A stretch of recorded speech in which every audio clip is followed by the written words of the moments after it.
All right, so in one of the earlier days, I told you guys about a gentleman named Roger, and I said there would be a whole chapter in this story devoted to Roger. And so today I wanted to take you on site to the building that really was where I really got started, I would say, trying to find a place a little more seriously. You know, originally I talked to realtors and I couldn't get any responses from them, and that was sort of like the first 3 months. So this is, you know, if you broke it up into like 4 chapters, that would be the first chapter, like dealing with multiple realtors who wouldn't really give me any attention, who wouldn't help me, and just sort of floundered around. And so that led me to think, well, you know, I've got this network of people that I know in town, scouters and different people from church, and maybe through them I can find a contact. And so I host a scouting memorabilia event in Charlotte every year called the Charlotte Traderie. And at that event was a gentleman who, his family, as I mentioned in the earlier video, has been in this area for generations and generations. He kind of runs a store in downtown Matthews that's kind of the watering hole for a lot of people. Go in there and you know, they talk and stuff, so he just kind of knows everybody, right? So I mentioned to him that I was trying to buy a place for my scouting memorabilia business, and he was very supportive. He'd always told me that he was glad that I was doing the traderie at the church. He's always been very invested in, you know, the scouting program in this area, and so he was glad to help out. And so he gave me the name of someone he knew who was a builder who had built lots of buildings around Charlotte, commercial buildings, and was getting up in age and started to sell them things off. And so I said, this guy's perfect. So I called him up, and sure enough, spoke to this gentleman, Roger. He invited me to come over. Now what you'll kind of hear as I tell this story today is that a lot of this is going to be very unfortunate timing for me. It just wasn't, well, or for Roger, whoever side of the story you want to pick, it just wasn't right for for either of us. So let's walk over here and I'll tell you the whole story. Nobody's here today. I luckily came on a day when no one's here, but this was the unit that was open and available in his building. And all of these, you know, one thing that catches my eye is all of these are very solidly constructed. That was one thing in all my discussions with Roger we talked about, is that he had built these buildings and he took real special care to make sure that they were maintained well. So you can kind of see, for example, you know, the brickwork is really nice, the metal roofs, everything is really perfect. Even look at the painted parking lot. I mean, it just looks really sharp. And so when I saw this place for the first time, I was like, man, this place is really nice. And you know, there's no broken down cars anywhere. Day 14, you go watch that video. And so what he did was he led me into this unit. I guess it's like unit D or whatever it is. And this is basically what everyone would refer to as a flex space. So in the front there's office spot, and then on the back there is an open room that has a roll-up door. And so kind of the dilemma here was that Roger had this one available. He wasn't opposed to selling it. I think he was interested in selling it, but this was just not going to be enough space for me. This was going to be 1,370 square feet of space, and that was not going to work, y'all. Let me walk you around and kind of give you the rest of the story. And so again, this is, I'm saying, wrong place, wrong time. Just, you know, the timing was wrong, because what happens here is Roger has this one unit that he's got available that I think he would be willing to sell. Again, no realtors involved. This is just gonna be me dealing with him and us doing kind of a private transaction. And so we got to talking about it. He had, this is why I'm walking you back here, he was just at the end of selling a whole row of buildings to a lady. And so he kind of knew the price that he sold those to her for, and in his mind, okay, well, that's kind of the price. So he offered that price to me, and when I say offered, that's a little generous. It was never quite a done thing. So we're coming up on the backside here, and you can see, of course, the flex space design here, how these have roll-up doors. And this was the building that he sold. This building here is a little different than the others, but it's very similar. It's a flex building. You can see all the different businesses that are here, and they have the roll-up doors. This altogether was 7,000 square feet. And so he had sold this to a woman. And, you know, kind of the story the story goes, not to tell all his business, and I will definitely make this not be, you know, derogatory towards Roger at all, because he was really nice to deal with. It just wasn't right. It wasn't going to work out. So he sold this to a lady and told me that it was just the worst experience he'd ever dealt with in his whole time dealing with commercial real estate. The sale of this building dragged on for at least a year, maybe more. Lawyers were involved, a lot of back and forth, accusations, all kinds of stuff. And so he was very flustered and frustrated with this lady. And here I was, you know, Mr. Boy Scout, like, hey man, let's shake, let's do it. You know, I was just very ready to go. But the problem was he only had this one that says custom walls. That was the one that there was a person in here who did like drywall before. That was the last tenant. So that was available right here. This would have been me. And again, this is kind of like every reseller's ideal thing, right? A flex unit, roll up the door, get deliveries. You could park back here, heating and air. I mean, it was perfect. It was just not enough room. I think it was like $13.70. I think I want to say that's what it was. So here's what I really wanted. I wanted that and that and that, and we'll walk around to the front and show you what I mean. So it turns out that because Roger was in this stage of life where he was trying to sell property, he owns these other 2 units and he wanted to sell them as well. But there has been a tenant who's been in there for a long time, and he didn't want to run them out. He wanted to kind of, you know, make it smooth for them. I wasn't interested in buying that building and then being the landlord of this tenant for the next however many years, you know, probably a year or something before they would move out. And I think he had, I think maybe that their lease was going to last until like 2027 or something, or maybe into 2026. I'm not sure. It was something longer than it would have worked. And he had talked to them, and they had planned on moving out, you know, eventually. And guys, wouldn't you know, maybe this is where it all started. The occupants of these 2 units that are adjacent to the unit that I wanted to buy, we're in the South. It's a church. You can't make this stuff up. So my first building I look at is a church that is tucked into a flex space, and they have both units. And the thing that was really nice, I did get to look at it one time. He really didn't want me to go in there too much and bother them. He didn't want to get them nervous about someone buying the building, but did go in there one time. And the thing about it that made it pretty nice was the back unit was combined. So in my mind, I thought to myself, well, this isn't ideal if you had 3 units that aren't combined, but 2 of them are. And then maybe I could find, you know, in all the things we do with our business, maybe one part of the business could work out of there, and then the other parts could work out of there. And then all together, this would have been over 4,000 square feet. And that would have been fine. That would have been perfect. But here's the other problem. Roger had already sold these units down here to a guy. In fact, we walked around the back, you saw his van. And so that guy, Roger had talked to him about that unit as well. And so Roger, you know, he acted like he wanted to sell me the property. That was all of our conversations, but it was one of those things. This is like a Lucy and the football thing. It was like he wanted to sell it to me, but this other guy had expressed an interest, and he had loyalty to the other guy, had already had dealings with the other guy.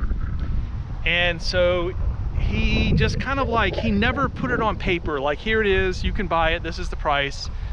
You know, he had to talk to that guy and talk to the church, talk to his lawyer, talk to his accountant. And, you know, all of those things I'm sure were very true and relevant to his situation. But again, for me, it was just like Lucy and the football. I couldn't quite, you know, it just wasn't ready. It just wasn't the right situation. And so, you know, I was trying to say, could I buy that unit that's open and have some contract to buy the church when they move out? You know, I was kind of trying everything to make it work. And this went on for really about 3 months, starting from the middle of March into the summer. This is when I was dealing with him. And you know, I think I came over here 4 times. My wife came over here. I'm not sure if my employees ever came over here or not, but you know, it was my first big disappointment, and kind of, you know, realtors had not worked. And then here was this guy who had built these properties and had other property that he'd built and sold and everything. And I thought, you know, if I'm willing to pay a fair price, I could just make a deal with this guy, go to some lawyers and get it done. But for whatever reason, and again, there's a lot of complicating things. I think part of it was this difficult sale that he was having with the building in the back, where that lady had been very difficult and kind of, you know, caused him all kinds of angst and anxiety. So he even called me. The last I ever heard from him, I did mention this, guys, he called me one time, kind of a Hail Mary type thing, out of the blue. I hadn't heard from him in months. And he said something like, oh, I might just need to sell it to you. And I think these other people were giving him a hard time or doing something. And then that's the last time I ever heard of him. I never heard from him again. Oh, well. So, but that did lead me to another opportunity, which I'll share, which was these 2 units.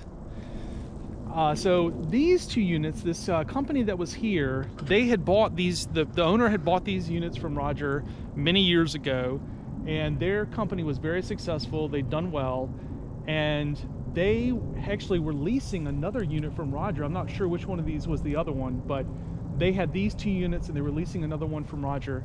And so these folks had just bought a building that they were moving into, much bigger building.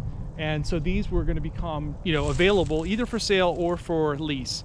So I sort of like wrote a letter to the owner. I got the contact information, wrote a letter to the owner, came by one day, buzzed, because they're a technology security firm, so they have like really fancy locks. So I had to like buzz myself, and the lady come to the door, and I gave her the letter. You know, I found out who the owner of the business was, and lo and behold, he called me back like a week later or something, and, you know, invited me to come over. He was a super cool guy, one of the cool guys I've met in this dealing.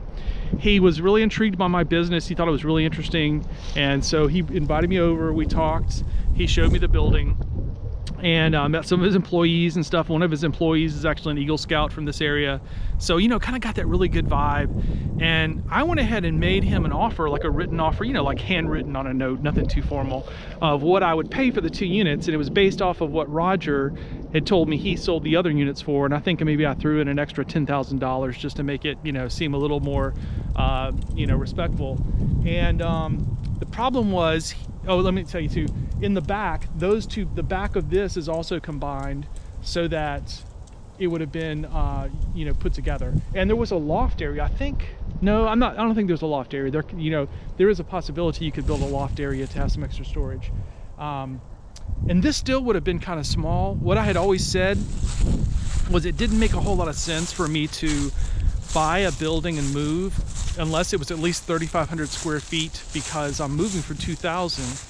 And I'd kind of always told myself I'm only going to do this once. So I really, if I was going to move, I kind of just in my mind, you know, very arbitrary number, said 3,500 square feet is kind of my minimum. And you know, really 5,000 that I ended up with was the outer limit of what I thought I possibly could afford or needed. But I'm glad I got it. So 2 units together would have been a little over 300, oh no, it wouldn't even been 3,000 square feet. It would have been just under 3,000 square feet. So even that would have been ideal. The back room put together, you know, I've mentioned before that in my old building, I don't remember, it's the old building now, has 1,000 square feet in the back. So that building would have had about 1,000 square feet. And the same thing I struggled with in the old building. This building has hallways and little offices, and it's just chopped up, and that's not great for what I'm getting into. So the story ends where the guy told me that he talked to his CPA, and his CPA recommended that they lease it and not sell it. And so that's kind of where it left off. I'm a little surprised to see that their signs are still on the door that tells me they haven't leased it yet. And that's been, maybe it's been 4, 5, 6 months since I've talked to him. So it's been a while, but you know, these things kind of move slowly in commercial stuff. So here's another reason why maybe it doesn't, you know, it all worked out like it's supposed to. I'll turn the camera around and show you this. Oh, here's a construction project going on. Now, so literally you can see here, we got a little cul-de-sac and we got a big old construction going on. You're never gonna guess. You're never gonna guess. You can try in the comments. I know people say this in their videos and nobody ever does it. Nobody ever comments, but in the comments, what do you think is being built on this big piece of property right here? And they are spending a lot of money to build it. Well, you're wrong, because I know none of you guessed. It's going to be I believe, a Hindu temple. And it's going to have 600 parking spots. Roger told me all this. And it might be something, I know this will sound crazy, but it might be something like 10 stories tall by the time you have all the steeples and whatever else going on. It's literally going to be a gigantic, I know the word is not church, temple, directly across the street. And so, you know, I go to church, I'm all for everybody having, you know, religious freedom in America, God bless America. But, you know, if you're going to spend $500,000 to buy building unit, and then you have directly across the street a place of worship that's going to be just towering, that would just dominate. I mean, look up at the sky here, would just dominate the skyline. It's not a wrecked car, but it's kind of in the same territory of just being a little, I don't know. It would probably get old looking at that. And so that really didn't discourage me. That really, I'm just saying all that now kind of postscript talking about it. But as I see they have made more and more progress on this, I can see that, yeah, it's going to be massive, massive. And these little, you know, these little flex spaces over here, I mean, literally, there might be like a shadow, like the towers of like a shadow cast. It was so tall, depending on where the sun is. I don't know. I'm making that up. But anyways, ironically, and the reason why I'm walking this way is to show you, as the crow flies, Roger's building is about half a mile from the building that I actually did buy. No kidding. So the road right there that you can see, that is US 74, Independence Boulevard. That's the traffic going by. To get to my building that I bought, I'll just simply drive down this road, curves around, and it's about half a mile that way. Maybe I mean, not even half a mile. This side of the line, we're actually in Mecklenburg County, which is the county that Charlotte's in. And Roger told me that literally the county line is like through their parking lot. And the other side of his parking lot, or maybe somewhere in the middle of these buildings, is Union County. And a little different, you know, political climate there. I'm not sure it matters so much as far as being a building owner, but maybe it does. So I bought in Union County, and that's Stallings, North Carolina. And literally, as I stand here, and this temple is in Mecklenburg County, which is where Charlotte is. So anyways, all right. So today I wanted to take you guys, for me, it's like a nostalgic trip. But again, let me kind of close by saying I don't begrudge Roger at all. He didn't owe me anything, and he gave me a lot of his time, lots of phone calls. I believe it was 4 visits out here, and you know, I wanted something that at the time he couldn't give me. I wanted 3 units altogether, and he didn't have 3 units altogether. So you know, it just wasn't perfect, and I think he wanted to work it out. He tried in some ways to think of other alternatives and other things, and it just didn't work out. And then of course the guy at the end, I'll end the story with this. My wife, you know, when I was very frustrated through a lot of this, and my wife said, well, you just got to find a good realtor to deal with. You know, you've tried all these different routes, you can't find a good realtor.